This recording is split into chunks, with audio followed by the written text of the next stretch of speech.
I'm Sian Beckett and I'm here to help you with practical guidance during your spiritual awakening. And in this video, I'm going to be talking to you about the spiritual senses. So we've all got our 3D senses, our smell, our seeing, our hearing, etc. This is about your spiritual senses, which have got different names. I'm going to start with clairsentience. This is the sense of feeling, spiritual feeling. Obviously in the 3D reality we've got things that are tangible. You can pick up this and this feels like wood. This one is a bit spiky, it's a crystal, it's an amethyst crystal. That's how we feel in the 3D reality with our physical hands. It's completely different in your clairsentience, which is your spiritual feeling.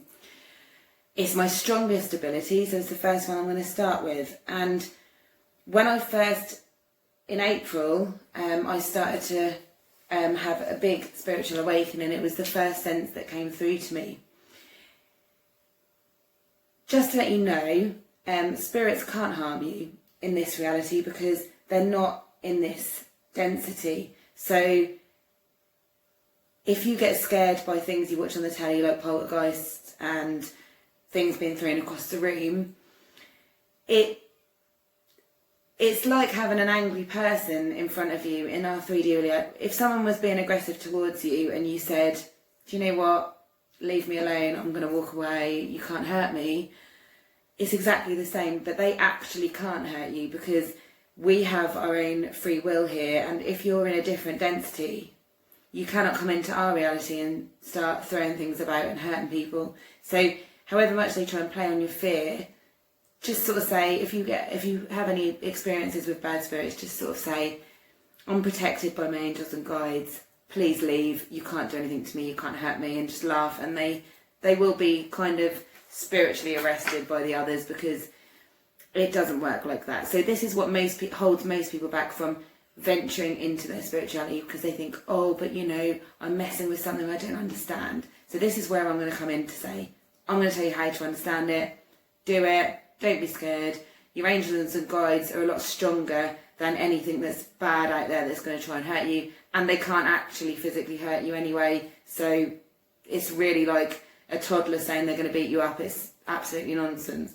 So clairsentience, the feeling the feeling spiritual sense, is how it comes through to me is if I have a spirit, if my guides want to bring through a spirit with my permission that I want to talk to, or they want to come through because I'm with someone that's their family member, they will make me feel how it was when they were on their last breath, which isn't as scary as it sounds. So my granddad is one of my spirit guides very strongly. He's always here on my right shoulder, or that's the sensation I get, the feeling I get, the clairsentience that I get, that he is here on my right hand shoulder. He will bring in a spirit, and my granddad has actually died of lung cancer. So when he talks to me, my breathing gets really heavy because he takes over my feeling or clairsentience in that way to remind me that it's him that's talking in a nice way, nothing happens, it's not really scary at all.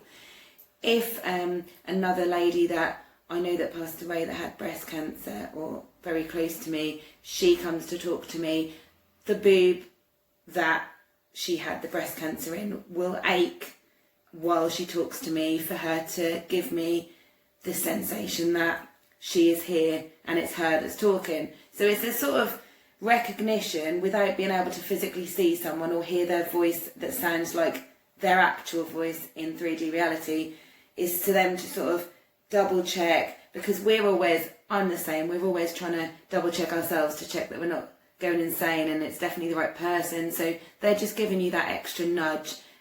And I had this for quite a long time, and I was practicing different various people that I didn't know that would come through to me, and testing my own abilities to make sure that it was the correct information.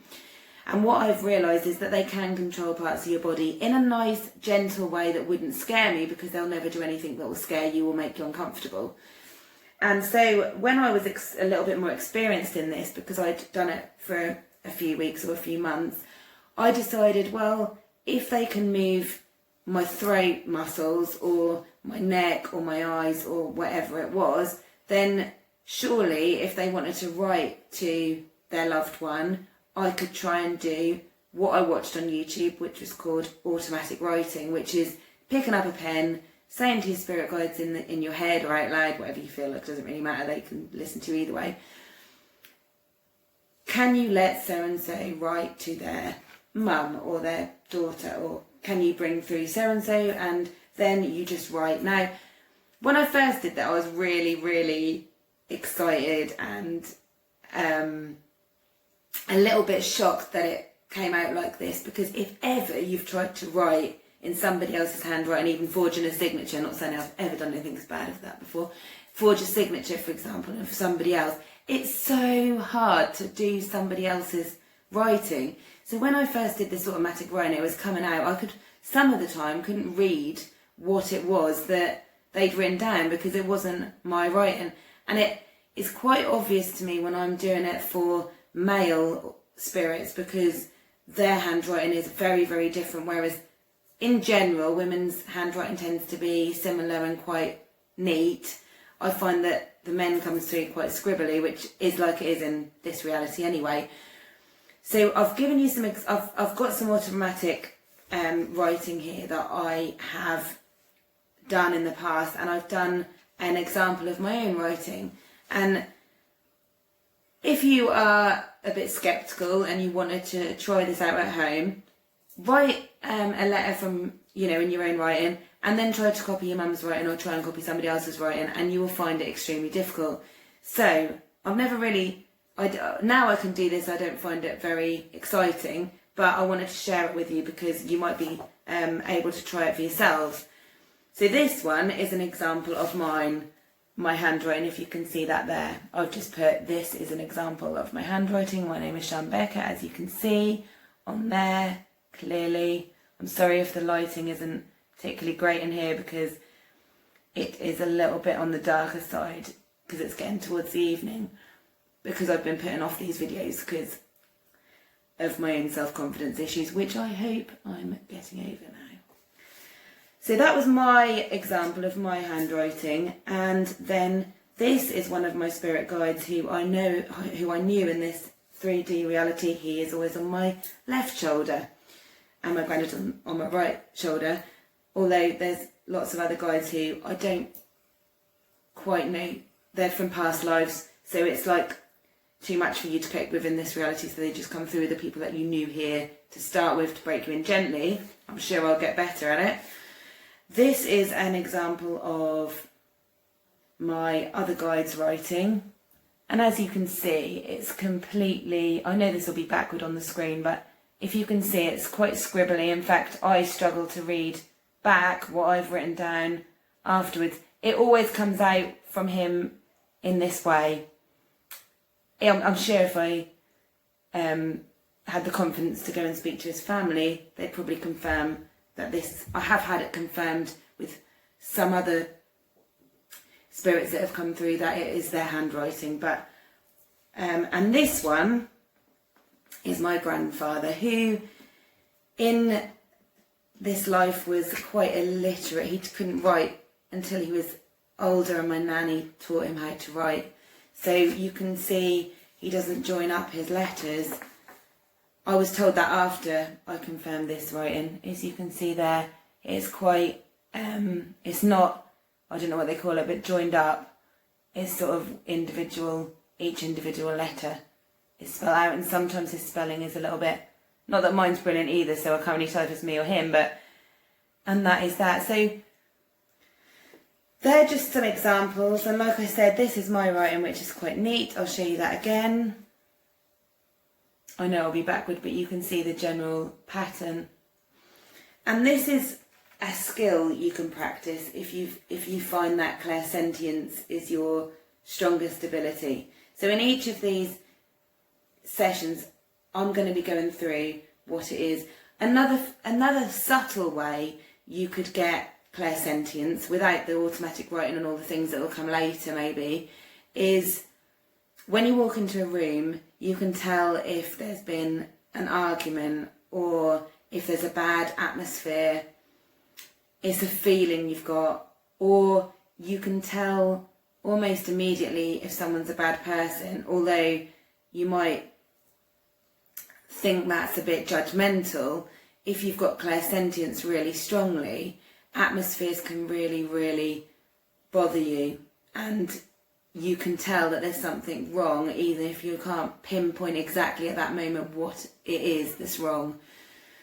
And sometimes your conscious mind will be trying to talk you out of it. Oh no, they're probably okay, they're not that bad, and you know, your ego kicks in to sort of say to you and trick you into thinking that your subconscious feeling is always going to be the right feeling, which is why people say go with your gut instinct. It's exactly that. That's a mild version of clairsentience. It's just your gut instinct, really, and the feeling of atmosphere in a room in 3D reality. So when you've got spirits coming through, you can establish whether they're bad, good, indifferent, personality. It's just a little bit harder because you've got to tap in and really concentrate, whereas in 3D reality we've got a lot of other things that we can go by: body language, what's happening in the room. We can judge it a little bit easier. When it's coming through to you telepathically or through feeling of your clairs, it is a very different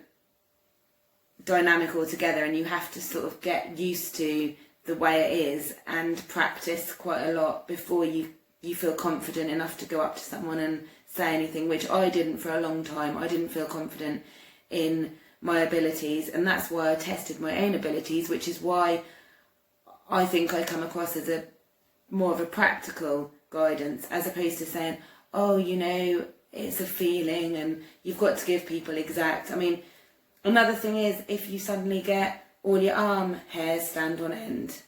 These are just natural instincts that we used to have in the wild before we had loads of technology and things to help us, that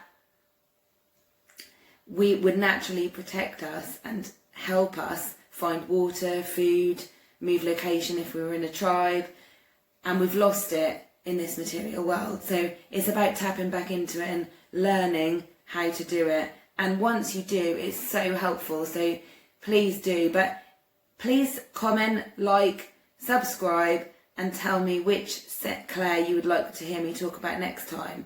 And I can talk to you. Like I said, clairsentience is my strongest ability. So it's very, very easy for me to talk about this one. Clairvoyance is the one you'll always hear about because it's the psychics that are on the telly. They normally have the ability to see, and I will discuss that in the next video. So in the meantime, take care and lots of love to you all, and I'll see you next time.